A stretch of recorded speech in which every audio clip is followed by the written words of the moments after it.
तो ब्लॉकबस्टर 2020 के बाद स्टील सेक्टर 2021 में कैसे परफॉर्म करेगा, इसके बारे में एक छोटा सा एनालिसिस मैं आप लोगों के सामने प्रेजेंट करने वाला हूं। 2020 जो था, ओवरऑल अगर हम देखेंगे स्टॉक परफॉर्मेंसेस के हिसाब से more than 100%, 120%, 130%, even some steel stocks have given returns of more than 200% also. तो अगर वैसे देखा जाएगा तो ओवरऑल इंडियन स्टील इंडस्ट्री जो है वो 12% का डिक्लाइन इन आउटपुट देखा था इन 2020।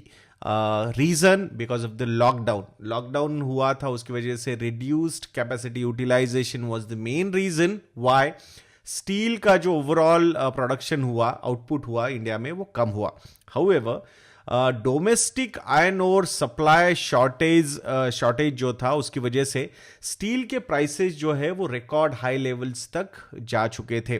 दो on delayed resumption of auction लीजेस भी हुए थे ओडिशा में, सो वो भी एक उसके पीछे का रीजन है।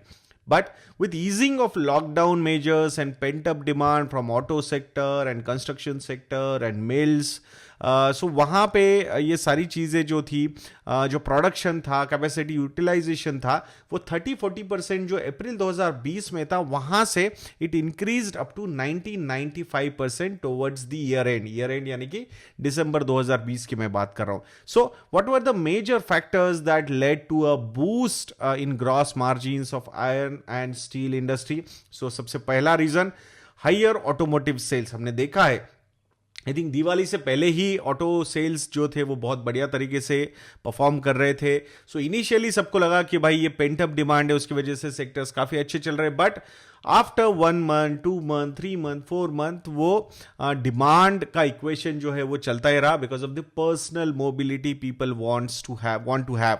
सो उसकी वजह से हाइयर ऑटोमोटिव सेल्स, और obviously I think steel is going to be the main player of, अगर कोई भी ऑटो इंडस्ट्री में हम बात करते हैं, सो उसका एक बेनिफिट मिला। Then higher rural consumption on the back of good monsoon, ये भी एक रीजन था। And the third one is government spending on infrastructure. So वो लास्ट ईयर जैसे हमने एक ओवरऑल जो प्राइवेट इन्वेस्टमेंट में एक स्लगिशनेस देखा, तो ऑब्वियसली जब भी ऐसा स्लगिशनेस आता है, सो गवर्नमेंट को एक बहुत बड़ा रोल प्ले करना होता है, दैट इज पब्लिक इन्वेस्टमेंट, यानी कि गवर्नमेंट के साइड से स्पेंडिंग बढ़ाना पड़ता है। और फिर गवर्नमेंट अगर स्पेंडिंग बढ़ाएगा, so looks like this government is not going to give away money for free, they want to build assets from that particular money. और अगर एसेट्स बिल्ड करने, एसेट्स मतलब majorly infrastructure, that should be the main job of the government. So वो उस पर focus कर रहा है। इवन इस साल का अगर हम बजट भी देखते तो इंफ्रास्ट्रक्चर स्पेंडिंग पे बहुत जबरदस्त तरीके से फोकस गवर्नमेंट ऑफ इंडिया की तरफ से किया गया है। So government spending on infrastructure, ये भी एक रीजन था व्हाई द ओवरऑल बूस्ट रहा towards the end of the year steel production में, आउटपुट में। देन अगर 2020 का और थोड़ा सा हम हिस्ट्री देखते हैं, so India crude steel production, export and import की अगर हम बात करते हैं, सो ये क्रूड स्टील प्रोडक्शन जो था ओवरऑल ईयर में 2020 में 12.3% से नीचे आया to 95.6 million tonne. Reason, reduced capacity utilisation during lockdown, ये सबसे बड़ा रीजन था। बट एक्सपोर्ट्स की अगर हम बात करते हैं, स्टील एक्सपोर्ट्स की, तो 17.3 मिलियन टन का एक्सपोर्ट हुआ है, 44.2% की राइज यहां पे स्टील एक्सपोर्ट्स में हुई है। सो इसके पीछे का रीजन अगर हम देखेंगे तो subdued downstream demand amid pandemic. ये मैं नॉर्मल मार्केट्स की या फिर इंडियन मार्केट की बात कर रहा हूं, बट इसका एग्जैक्ट ऑपोजिट हुआ, active Chinese buying boosted exports from China, from India to China. So ये क्यों हुआ? सो ये सबके लिए सरप्राइज था। मतलब जहां से पैंडेमिक शुरू हुआ, सबसे फास्ट रिकवरी अगर किसी कंट्री में हुई तो वो चाइना में थी। It is still surprising. There are lot of conspiracy theories which are going on, but उन्होंने कंजम्पशन बहुत ज़बरदस्त तरीके से किया है in 2020। That was quite surprising कि एग्जैक्टली क्या ऐसा उनको ज़रूरत आ पड़ी थी उस चीज़ के पीछे। So we don't know yet. So import की अगर हम बात करते हैं, स्टील इंपोर्ट ओवरऑल पूरे साल में steel imports were down by 40% to 3.9 million tonne. Reason behind that because higher landed cost and limited imports to India. Higher landed cost यानी कि जो इंपोर्ट ड्यूटी स्टील प्रोडक्ट्स पे लगाई गई उसकी वजह से बहुत ज्यादा डीमोटिवेट हो गए players to import the steel. So यहां पे that was the main reason why domestic companies का जो प्रोडक्शन है और कंजम्पशन है वो बढ़ गया from the for the steel industry. Now, steel consumption outpaces production. ये भी एक सरप्राइजिंग फैक्टर हो रहा है. So, domestic consumption of finished steel has outpaced production for the third straight month ended Jan 2021. मतलब लास्ट 3 महीने नवंबर, दिसंबर एंड जैन, ये तीनों मंथ्स में जो प्रोडक्शन है उससे ज्यादा कंजम्पशन हुआ है और इसकी वजह से जो इंपोर्ट है वो बढ़ गया है. While production of finish steel rose by 4.1% to 9.5 million tonnes, consumption grew by 8.7% to 9.97 million tonnes. तो जहां पे प्रोडक्शन 9.5 मिलियन टन्स का है और कंजम्पशन 9.97 मिलियन टन्स का है, सो ऑब्वियसली वहां पे इंपोर्ट पड़ेगा ही. Steel consumption return to year on year growth in October 2020 and continue to extend in January 2021 also on the back of higher demand from the auto sector, white goods sector, infrastructure sector, construction segment. तो उस वजह से यहां पे consumption काफी अच्छा बढ़ा है. So India become a net importer of finished steel. जैसे हमने अभी बात की आपसे कि जब आपका कंजम्पशन प्रोडक्शन से ज्यादा हो गया, सो फिर वो जो एक्स्ट्रा सप्लाई चाहिए वो आपको इंपोर्ट ही करना पड़ेगा, and that's what happened. So during current fiscal, that is between April to Jan FY21, export of finished steel from India grew by 22.5%, while the imports fell by 36.8%. Revival in overall economic activities अगर हम देखते हैं, so that led to improvement in domestic demand for steel. This has resulted in moderation in export and rise in import. तो ये भी एक interesting factor हुआ है, बट ये रिसेंट पास्ट में हुआ है. उसके पहले जैसे हमने देखा कि चाइना इंपोर्ट कर रहा था इंडिया से and we were exporting, but now the situation has turned around and now we are in more demand for steel products.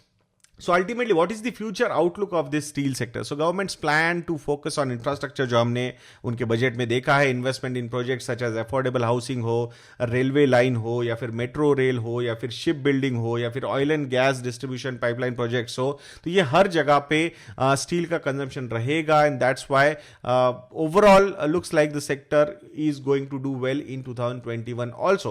Higher international steel prices and iron ore prices on the back of strong demand from China as well as recovery in domestic demand could keep the prices stable. So जो raw material है या फिर international demand है वो अच्छी होने की वजह से prices stable ही रह सकते हैं. मैं ये मीडियम टर्म की बात कर रहे हैं हम, अगर अराउंड नेक्स्ट 12 मंथ्स की हम यहां पे बात करते हैं तो the margins of large integrated steel players could further improve on account of self sufficiency in iron ore, so that the raw material cost is not increasing. तो उनके मार्जिन्स अच्छे रह सकते हैं.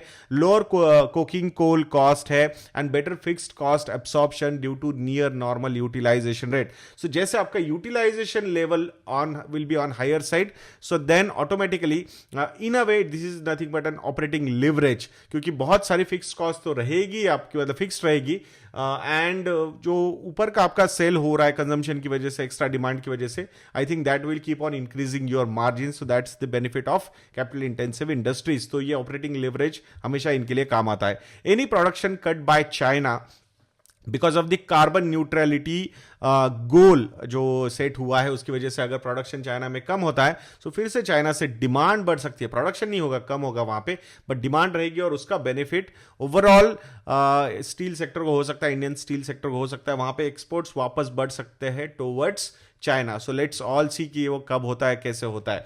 दो रिसेंटली अगर हमने देखा है, सो थोड़े से जो प्राइसेस है वो कम किए हैं. जेएसडब्ल्यू स्टील ने prices of hot rolled and cold rolled coils इनको कम किया है by 1000 rupees per tonne, and other companies could also follow the same. The reason for a price cut could be softening of input cost, तो iron ore की अगर cost कम होगी तो ऑटोमेटिकली कंपटीशन अपनी प्राइसेस कम कर देगा to increase their market share, तो उसकी वजह से सारे प्लेयर्स को वो प्राइसेस कम करने पड़ सकते हैं। Rising inventory also is one of the reasons कि अगर इन्वेंट्री ज्यादा है, मतलब सप्लाई ज्यादा क्रिएट कर दिया आपने because of the high utilisation, capacity utilisation, तो उसका भी इंपैक्ट प्राइस कट पे हो सकता है। And increased competition from cheaper imports due to reduction in import duties, तो यहां पे डोमेस्टिक स्टील कंपनीज को बचाने के लिए गवर्नमेंट ऑफ इंडिया ने जो इंपोर्ट ड्यूटीज थी वो 10% से लेकर 12.5% तक की थी, but now they have decrease it down to 7.5%, and because of that also the prices could come down because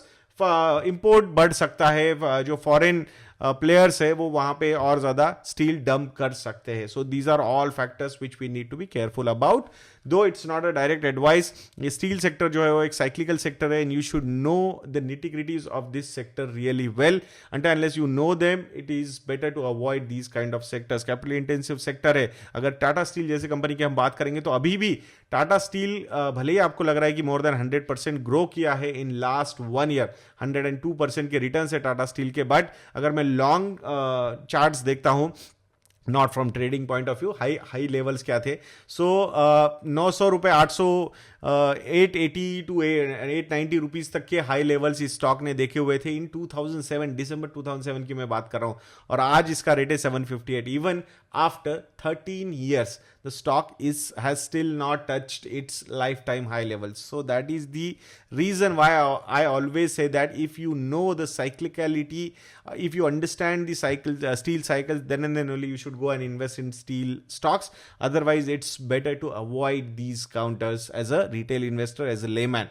So मैं आशा करता हूँ दोस्तों कि आपको ये वीडियो अच्छा लगा होगा। If you people feel that we are doing a good job, तो जरूर investindia.in को विजिट कीजिए and try our readymade portfolios. तो आप हमारे readymade portfolios, model portfolios try कर सकते हो to build your own portfolios also. उसके लिए थैंक यू, ये प्रोमो कोड अगर यूज करोगे तो you will get flat 33% discount on our model portfolio for 1 year subscription. तो मैं आशा करता हूँ कि आप investindia.in को जरूर विजिट करेंगे। तो ऐसे वीडियोज के लिए चैनल पर बने रहिए, वीडियो को लाइक करना, वीडियो को शेयर करना और चैनल को सब्सक्राइब करना मत भूलिएगा दोस्तों। नेक्स्ट वीडियो में मिलते हैं, जय हिंद।